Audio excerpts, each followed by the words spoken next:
Сәлем достар, қалдарыңыз қалай? Бүгін біз 3-ші сыныптың жиынтық бағалау, 90 бойынша жиынтық бағалау жұмысына түсіндірме жұмыстарын жасамақшымын. Бірінші тапсырма listening бойынша. Listen to the audio and fill the gaps. Алдымен тыңдалымды мұқият тыңдап шығыңыздар. Ал содан кейін көбініктердің орнына тиісті сөздерді қойып шығу керек. I really wish I could play a musical instrument. I can't. I had a few music lessons when I was a kid, but I didn't keep them up. I really regret that now. I get quite jealous of people who can play a musical instrument. It's a wonderful ability. I hope they know how lucky they are to be able to play an instrument. Of all the musical instruments, I'd like to play the piano. I think this is the king of musical instruments. It sounds so beautiful. Pianos also look beautiful. I imagine it's very relaxing playing it. Another instrument I'd like to play is the guitar. I still want to be a rock star, although I'm a bit old now. I suppose it's never too old though to learn to play something. I haven't given up hope. Second task for reading. Read the text and circle the correct answer. Алдымен мәтінді оқып, мағынасын түсініп алайық. My name is Mia. Менің есімім Mia. I am a pianist. Мен пианиношымын. I began studying the piano when I was 3 years old. Мен пианино сабағын 3 жасымда бастадым. I am 10 years old now. Мен қазір 10 жастамын. I play the piano, the orchestra at the community college. Мен қоғамдық колледжде, оркестрде пианино ойнаймын. We give a concert 2 times a year. Біз жылына 2 рет концерт береміз. I am always practicing new music for the next concert. Мен әрқашан жаңа концертке дайындық жасаймын. During this school year, I take 4 piano lesson every week from my piano teacher. Мектептегі оқу жылы кезінде Miss Taylor ұстазбен аптасына 4 рет пианино сабағы болатын. Мәтіннің мазмұны түсінікті болды деген ойдамын, ал енді астындағы сұрақтарға жауап беріп көрейік. How long has Mia been taking the piano lesson?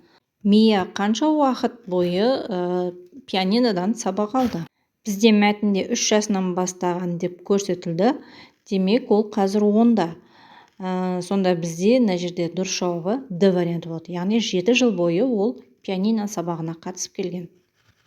Екінші сұраққа назар аударайық. Where does Mia take her piano lesson every week?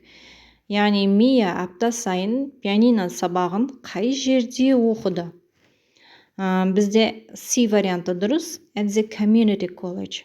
The third question. How many times a year does they give a concert? Сұрақта, яғни жылына қанша рет олар концерт берді дейді. Бұл жерде А нұсқасы дұрыс. 2 times, яғни жылына 2 рет концертке шыққан. Last question. How many hours a week does Mia practice the piano? Мияға пианино сабағы аптасына қанша рет болатын? Делінген, яғни Mrs. Taylorмен мұнда аптасына 4 рет болатын деп көрсетілген. Сонда дұрыс жауабы B варианты. Келесі тапсырма writing бойынша берілген сұрақтарға жауап беру қажет. What time do you get up every day? Яғни күн сайын таңертеңгі уақытта қаншада тұрасың дейді. I get up at 7 o'clock every day. Енді әркім өзінің тұратын уақытысын жазады. Келесі сұрақ. Do you like reading books? Сізге кітап оқуған ұнайды ма? Yes, I like reading books, especially English books. Енді бұл жерде де әркім өзінің кітап оқитын болса ұнайтынын, ұнамайтын болса ұнамайтынын жазады. What's your favorite musical instrument? Яғни сіздің сүйікті музыкалық аспабыңыз қандай? My favorite musical instrument is домбыра. But I can't play a домбыра. Енді бұл сұраққа да әркім өзінің қалауын жазады. Яғни осы структураны пайдалансаңыздар болады. Соңғы сұрақ. What time is it now? Қазір сағат қанша? Яғни мен үлгі ретінде it is 11 o'clock деп жазып қойдым, яғни сағат 11 болды деп. Енді сіздер өздеріңіз сол кездегі уақытты жаза қоясыздар. Соңғы тапсырма speaking бойынша бұл жерде сұрақтар берілген, сол сұрақтарға жауап беру қажет. Read the questions aloud, answer them in complete sentence. The first question. What month is it now? Қазір қай ай? Яғни қазір бізде наурыз айы. It is March деп жазасыздар.